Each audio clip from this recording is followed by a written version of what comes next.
So, bring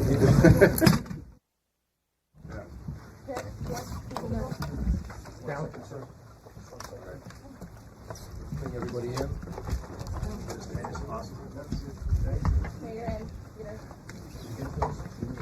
We good to go? All right, thank you.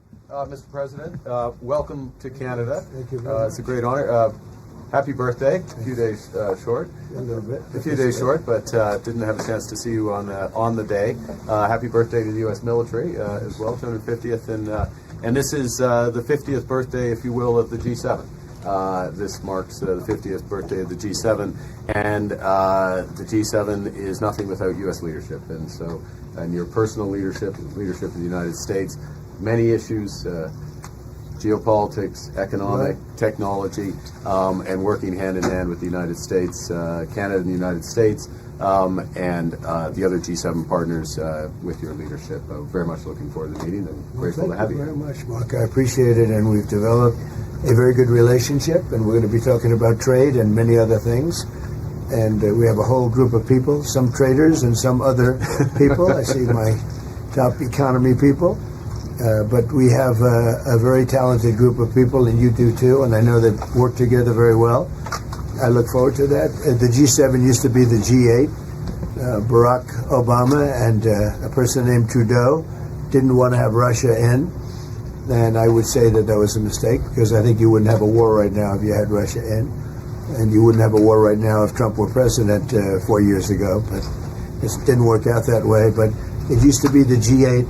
And now it's, I guess, what's that, 8 years ago, it switched over. They threw Russia out, which I claimed was a very big mistake. Even though I wasn't in politics then, I was very loud about it. It was a mistake in that you spend so much time talking about Russia, and he's no longer at the table. So it makes life more complicated. But you wouldn't have had the war. Other than that, I think we're going to accomplish a lot. And I expect to. And I think our primary focus will be trade and trade with Canada, and I'm sure we can work something out. Yeah, very good. Thank you very much. Yeah, so much. Thank you very much. Mr. President,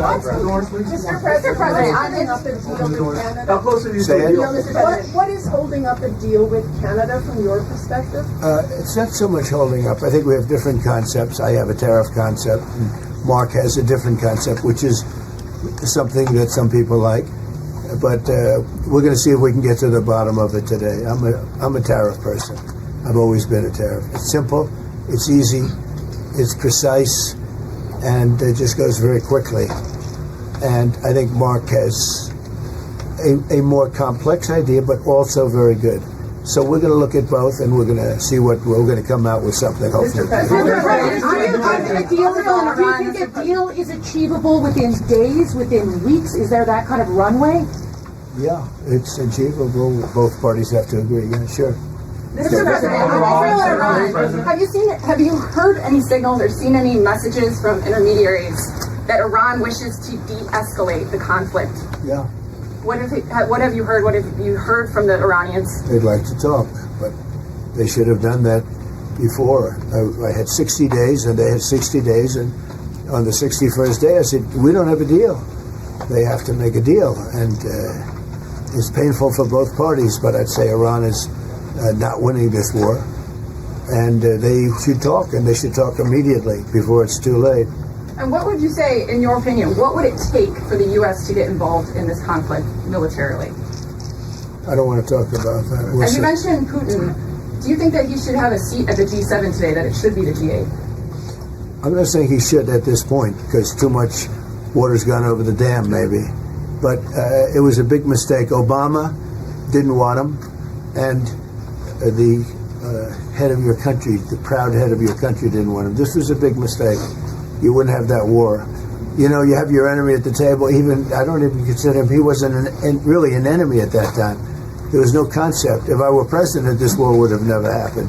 But likewise, if he were a member of what was called the G8 at that time, it was always the G8, you wouldn't have a war right now. Why not? What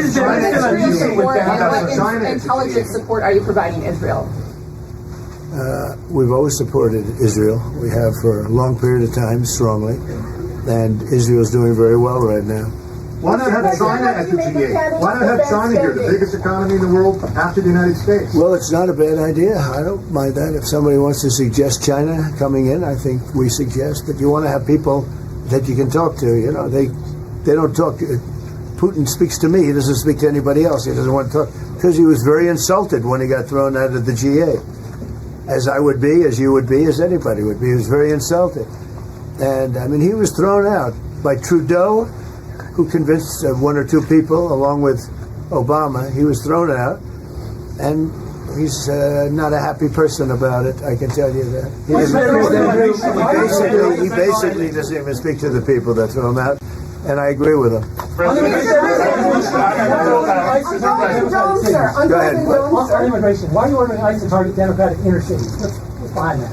I don't know what you're saying. You did a post last night where you said you want ICE to really target Democratic. Yeah, I want them to focus on the cities because the cities are where you really have what's called sanctuary cities, and that's where the people are.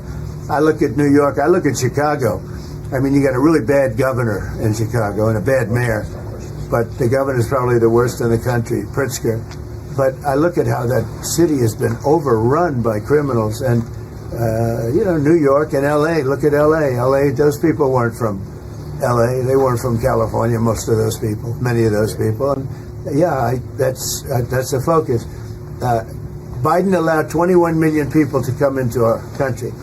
Of that, vast numbers of those people were murderers, killers, people from gangs, people from jails. They emptied their jails out into the U.S. Most of those people are in the cities. All blue cities. All blue cities. All Democrat-run cities. And they think they're going to use them to vote. It's not going to happen. You said it would take 2 weeks to decide Thank you. If you don't mind, I'm going to exercise my role, if you will, as G7 chair, since we have a few more minutes with the president and his team, and then we actually have to start the meeting to address some of these big issues. So, alors merci beaucoup vos questions. Thank you. That's it. That's it. Thank you very much.